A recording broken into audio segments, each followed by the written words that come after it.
નમસ્કાર. આજે આપણે એક બહુ જ રસપ્રદ સવાલ પર વાત કરવાના છીએ. સવાલ એ છે કે કોઈ પણ દેશ પોતાના ભવિષ્યનો પાયો કેવી રીતે નાખે છે. આમ જુઓ તો આનો જવાબ આપણી આસપાસ જ છે. રસ્તાઓ, પુલો અને રેલવેના એ જાળામાં, જેને આપણે ઇન્ફ્રાસ્ટ્રક્ચર કહીએ છીએ.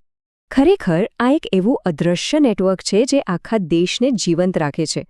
સવારે નળમાં આવતા પાણીથી લઈને આપણા મોબાઈલના સિગ્નલ સુધી બધું જ આ નેટવર્કનો ભાગ છે. આપણે રોજ એનો ઉપયોગ કરીએ છીએ, પણ કદાચ એના પર બહુ ધ્યાન નથી આપતા. આની સરળ રીતે સમજવું હોય તો દેશને એક મોટા કમ્પ્યુટર જેવો સમજો. એનું હાર્ડવેર શું છે? એ છે રસ્તા, રેલવે, બંદરો જેવી ભૌતિક વસ્તુઓ જે વ્યાપાર અને ઉદ્યોગને દોડાવે છે. અને એનું સોફ્ટવેર? એ છે આપણી શાળાઓ અને હોસ્પિટલો જેવી વ્યવસ્થાઓ જે લોકોની ક્ષમતાઓનો વિકાસ કરે છે. આ બંનેમાંથી એક પણ ન હોય તો દેશ બરાબર ચાલી જ ન શકે. તો ચાલો જરા ઊંડા ઉતરીએ અને સમજીએ કે આ ઓપરેટિંગ સિસ્ટમ દેશની પ્રગતિ માટે આટલી જરૂરી કેમ છે. આવું તો આપણે સૌએ જોયું જ હશે, બરાબર? એક સરકારી વિભાગ એકદમ નવો નક્કો રસ્તો બનાવે અને થોડા જ દિવસોમાં બીજો વિભાગ આવે અને કેબલ નાખવા માટે એને ખોદી નાખે. આનાથી સમય અને પૈસા બંનેનો અંબુ બગાડ થતો. અને આ બધા પાછળનું મુખ્ય કારણ એક જ હતું: જુદા જુદા વિભાગો વચ્ચે તાલમેલનો અભાવ. તો આ બધી ગડબડને સુધારવા માટે એક નવા જ અભિગમની, એક નવી જ સોચની જરૂર હતી. અને એનો જવાબ મળ્યો પીએમ ગતિશક્તિના રૂપમાં. તમે એને દેશના વિકાસ માટેનું એક જીપીએસ સમજી શકો છો. આ એક એવું ડિજિટલ પ્લેટફોર્મ છે જે રેલવે, હાઈવે, ગેસ પાઇપલાઇન જેવા 16થી વધુ મંત્રાલયોને એક જ નકશા પર લઈ આવે છે. આનાથી શું થાય છે? જ્યારે કોઈ નવો રોડ બનાવવાનો હોય ત્યારે બધાને પહેલેથી જ ખબર હોય છે કે ક્યાં પાણીની લાઇન છે અને ક્યાં વીજળીના તાર છે. પરિણામ: વધુ સારું પ્લાનિંગ અને સમય પૈસાની જબરદસ્ત બચત. અને આ પ્રયાસ કેટલો મોટો છે તેનો અંદાજ લગાવવો પણ મુશ્કેલ છે. આંકડો છે 100 લાખ કરોડનો. આ આંકડો જ બતાવે છે કે આ યોજના કેટલી વિશાળ અને મહત્વાકાંક્ષી છે. તો ચાલો હવે જોઈએ કે આ મોટો માસ્ટર પ્લાન જમીન પર કેવો દેખાય છે અને શું કરી રહ્યો છે. હવે અહીંયા એક આંકડો છે જે ખરેખર વિચારવા જેવો છે. ભારતમાં કોઈપણ માલને એક જગ્યાએથી બીજી જગ્યાએ લઈ જવાનો ખર્ચ, એટલે કે લોજિસ્ટિક્સ કોસ્ટ, આપણી જીડીપીના લગભગ 14% જેટલો છે, જ્યારે કે વિકસિત દેશોમાં આ ખર્ચ માત્ર 8-9% જ હોય છે. આનો સીધો મતલબ એ થયો કે આપણા ખેડૂતનું શાક હોય કે ફેક્ટરીમાં બનેલો સ્માર્ટફોન, બધું જ ગ્રાહક સુધી પહોંચતા મોંઘું થઈ જાય છે. આ ખર્ચ ઘટાડવો એ એક બહુ મોટું લક્ષ્ય છે. અને આ લક્ષ્ય સુધી પહોંચવા માટે આખા દેશમાં કામ પૂરજોશમાં ચાલી રહ્યું છે. ભારતમાલા પ્રોજેક્ટ હેઠળ હાઈવેનું જાળું બનાવાઈ રહ્યું છે. માલગાડીઓ માટે ખાસ રેલવે એક્સપ્રેસવે જેવા ડેડિકેટેડ ફ્રેટ કોરિડોર તૈયાર થઈ રહ્યા છે.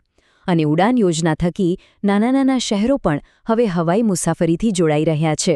આ બધું દેશની આર્થિક ગતિને તેજ કરવા માટે થઈ રહ્યું છે. પણ વાત ખાલી રસ્તા અને રેલવેની નથી. આટલા મોટા વિકાસને ચલાવવા માટે ઊર્જા પણ જોઈએ. અને એ ઊર્જા સ્વચ્છ હોય એ પણ એટલું જ જરૂરી છે.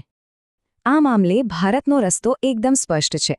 2030 સુધીમાં 500 ગીગાવોટ જેટલી વીજળી પેટ્રોલ, ડીઝલ કે કોલસા વગર પેદા કરવાનું લક્ષ્ય છે. અને 2070 સુધીમાં નેટ ઝીરોનો ગોલ છે. મતલબ કે આપણે જેટલો કાર્બન હવામાં છોડીશું તેટલો જ શોષી લઈશું. આ એક સ્વચ્છ ભવિષ્ય તરફનું બહુ મોટું કદમ છે. પણ આ બધી મોટી યોજનાઓ અને મોટા આંકડાઓ વચ્ચે એક ખૂબ જ અગત્યનો સવાલ ઊભો થાય છે. આ કોન્ક્રીટ અને સ્ટીલના જંગલની વચ્ચે એ લોકોનું શું, જેમની જમીન પર આ વિકાસ થઈ રહ્યો છે. એટલે જ હવે આપણે વિકાસની એ બાજુ પર નજર કરીશું જે સૌથી વધુ મહત્વની છે: લોકો પર તેની શું અસર થાય છે. આ માટે આપણા દેશમાં એક કાયદાકીય વ્યવસ્થા છે જેને સોશિયલ ઇમ્પેક્ટ અસેસમેન્ટ એટલે કે SIA કહેવાય છે. 2013ના કાયદા મુજબ સરકાર કોઈપણ પ્રોજેક્ટ માટે જમીન લે તે પહેલાં એ પ્રોજેક્ટથી ત્યાં રહેતા લોકોના જીવન અને તેમની રોજીરોટી પર શું અસર પડશે તેનો એક વૈજ્ઞાનિક અભ્યાસ કરવો ફરજિયાત છે. આ એક રીતે વિકાસની માનવીય કિંમત આંકવાનો એક સાધન છે. અને આ જ છે આખા રાષ્ટ્ર નિર્માણનો સૌથી મોટો સંઘર્ષ. એક તરફ દેશના વિકાસના લક્ષ્યો છે જેમાં ઝડપ અને આર્થિક વૃદ્ધિ જરૂરી છે, તો બીજી તરફ સામાજિક ન્યાયનો સિદ્ધાંત છે જે કહે છે કે જે લોકોની જમીન લેવાય તેમને યોગ્ય વળતર મળે, તેમનું પુનર્વસન થાય અને તેમની આજીવિકા છીનવાય નહીં. આ બંને વચ્ચે સંતુલન સાધવું એ જ ખરી કસોટી છે. તો સવાલ એ છે કે આગળનો સાચો રસ્તો કયો છે? આ સંતુલન કેવી રીતે સાધી શકાય? અને આખરે આખી વાતનો સાર આ એક વાક્યમાં આવી જાય છે: સાચો પડકાર વિકાસ અને સામાજિક ન્યાય વચ્ચે સંતુલન સ્થાપિત કરવાનો છે. આ જ રાષ્ટ્ર નિર્માણનો સૌથી મોટો પડકાર પણ છે અને સૌથી મોટી તક પણ.